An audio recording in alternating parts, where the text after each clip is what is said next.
আমি আবারও বলছি, চিন্ময় দাসকে কোনো সাধারণ মানুষ হিসেবে ধরে নেবেন না। সাধারণ মানুষের জন্য যে আইনটা, চিন্ময় দাসের জন্য সে আইনটা প্রযোজ্য হয় না। এই কারণে যে চিন্ময় দাসকে দেখেছেন, বাংলাদেশ যখন স্থিতিশীল হয়ে শেখ হাসিনা বাংলাদেশ থেকে বিতাড়িত হওয়ার পরে যে বাংলাদেশটা ঘুরে দাঁড়াতে শুরু করেছে, চিন্ময় দাস কিন্তু বিদেশের এজেন্ট হয়ে, তার নাম ছিল কি, সে ছিল সেলুন, নাপিতের কাজ করতো। সে আস্তে আস্তে ধর্মগুরু হয়ে গেল।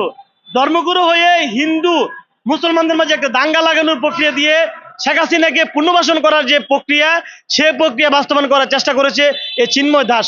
এবং চিন্ময় দাস শুধু বাংলাদেশে নয়, ভারতের শক্তিকে কাজে লাগিয়ে বাংলাদেশে মুসলমান হিন্দুদের মাঝে অস্থিতিশীল পরিস্থিতি সৃষ্টি করার চেষ্টা করেছিল। আমি অনেক হিন্দুদের সাথে কথা বলেছি। 100 বছর আগেও তো হিন্দুরা ছিল, কিন্তু তখন তো চিন্ময় দাস ছিল না। কিন্তু নতুন করে কে এই চিন্ময় দাস এসে মুসলমানদের সাথে হিন্দুদের একটা দাঙ্গা লাগানোর চেষ্টা করছে। মুসলমানদের কাছে বরাবরই হিন্দুরা নিরাপদ ছিল, এবং আমাদের বাড়ির পাশে মিনিমাম 7,000 হিন্দু আছে। আমাদের জীবনেও তো কোনো হিন্দুর গায়ে আমরা আঘাত করিনি, হিন্দুদের মন্দিরে আঘাত করিনি। আমরা হিন্দুদেরকে এজ এ বাংলাদেশি হিসেবে, আমার ভাই হিসেবে আমি তাকে ভালোবাসি। এই হিন্দুদেরকে মানুষ হিসেবে, বাংলাদেশি হিসেবে, আমার গ্রামের ভাই হিসেবে, প্রতিবেশী হিসেবে ভালোবাসার আমার নৈতিক দায়িত্ব। আমি কেন একজন হিন্দুকে আঘাত করতে যাব? চিন্ময় দাস রাষ্ট্রদ্রোহী, বাংলাদেশের পতাকাকে অবমাননা করেছে, রাষ্ট্রদ্রোহী অপরাধ করেছে। ইভেন দ্যাট চিন্ময় দাস তার সমর্থকরা প্রকাশ্যে একজন আইনজীবীকে জবাই করে হত্যা করেছে। এবং আলিম যে আইনজীবী তার জামিনের বিরোধিতা করেছে। আমি যদি রাষ্ট্রপক্ষ থাকি, আমাকে রাষ্ট্রপক্ষের কথা বলতে হবে। তো যেহেতু ওই আইনজীবী রাষ্ট্রপক্ষ ছিল, জামিনের বিরোধিতা করা তার নৈতিক দায়িত্ব এবং ইমানি দায়িত্ব। সে আইনজীবী রাষ্ট্রের পক্ষে দেখেছে, জামিনের বিরোধিতা করেছে। এই কারণে প্রকাশ্যে দিবালোকে এবং আদালতের প্রাঙ্গণে সে আইনজীবীকে জবাই করে হত্যা করেছে। এই উগ্রত্ববাদী, বাংলাদেশে বিশৃঙ্খলাকারী, দাঙ্গা সৃষ্টিকারী চিন্ময়ের জামিন দিলে, আমি আবারও বলছি, একজন সাধারণ মানুষের আইনের সাথে চিন্ময় কৃষ্ণ দাসকে এক করা ঠিক হবে না।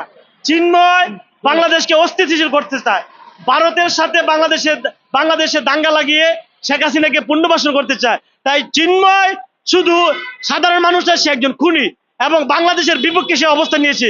কাজে যেই বিচারপতিরা তার জামিন মঞ্জুর করেছে, আমি আইনজীবী হিসেবে খুব দুঃখ প্রকাশ করেছি, এবং তার জামিনটা স্টে করে দেওয়াতে এটা আমি মনে করেছি খুব ন্যায় বিচার হয়েছে। আপনারা জানেন, বাংলাদেশের স্বার্থে আপনাকে কথা বলতে হবে। এই দেশ আমাদের মাটি, দেশের স্বার্থে কথা বলতে হবে। ভারত পাকিস্তান যুদ্ধ কিন্তু শুরু হওয়ার অবস্থায়, যে কোনো সময় যুদ্ধের দামামা বেজে উঠবে ভারত এবং পাকিস্তান। সেক্ষেত্রে বাংলাদেশ কিন্তু বাদ যাবে না। ভারত পাকিস্তান প্রতিবেশী যদি আগুন লাগে, আপনার ঘরে কিন্তু সে আগুনের তাপ এসে পড়বে। ভারত পাকিস্তান যদি যুদ্ধ লাগে, সে যুদ্ধের দামামা কিন্তু বাংলাদেশে এসে পড়বে। ঠিক এই মুহূর্তে যুদ্ধের ঘন্টা যখন বেজে উঠছে, এই মুহূর্তে চিন্ময় দাসকে জামিন দেওয়াটা বাংলাদেশের বিরুদ্ধে একটা বড় রকমের ষড়যন্ত্র। এই ষড়যন্ত্রকারীদের চিহ্নিত করে তাদেরকে সহ বিচারের আওতা নিয়ে আসা উচিত। এর কারণ হলো, আইন সবার জন্য সমান। সর্বোপরি আমার বাংলাদেশকে আগে বাঁচাতে হবে।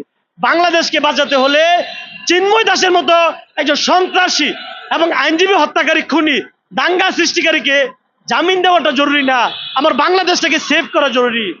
আমরা আইনের পক্ষে কথা বলছি। বাংলাদেশ, ভারত এবং পাকিস্তানের যুদ্ধ যে কোনো সময় বেজে যাবে। এই সময় যদি এই চিন্ময় দাস জামিনে বের হয়ে যেত, এটি বাংলাদেশের জন্য খুব বিপজ্জনক হতো। তাই আমার বাংলাদেশ রক্ষায় এদেশের প্রশাসনকে কার্যকরী ভূমিকা নিতে হবে। ধন্যবাদ দায়িত্বশীলদেরকে, যারা চিন্ময় দাসের জামিনকে স্টে করা দিয়েছে। আগে আমার Bangladesh, save the Bangladesh, save the country. আগে আমার বাংলাদেশের জন্য, এই বাংলাদেশকে বাঁচাতে হাজারো লক্ষ মানুষ জীবন দিয়েছে, রক্ত দিয়েছে, বারবার রক্ত দিয়েছে, হয়তো আবারও রক্ত দিতে হবে। কিন্তু আমাদেরকে সাবধানে পথ চলতে হবে। বাংলাদেশের বাইরে এখনো অসংখ্য শত্রুরা উৎ পেতে আছে। এই শত্রুদেরকে, ষড়যন্ত্রকারীদেরকে সুযোগ করে দেওয়া যাবে না। তাই সর্বোপরি জনতার বাংলাদেশ বলতে চাই, আমার বাংলাদেশ বাঁচলে আমরা বাঁচবো। আগে আমাদের বাংলাদেশকে নিরাপদ, বাসযোগ্য ভূমি করতে হবে।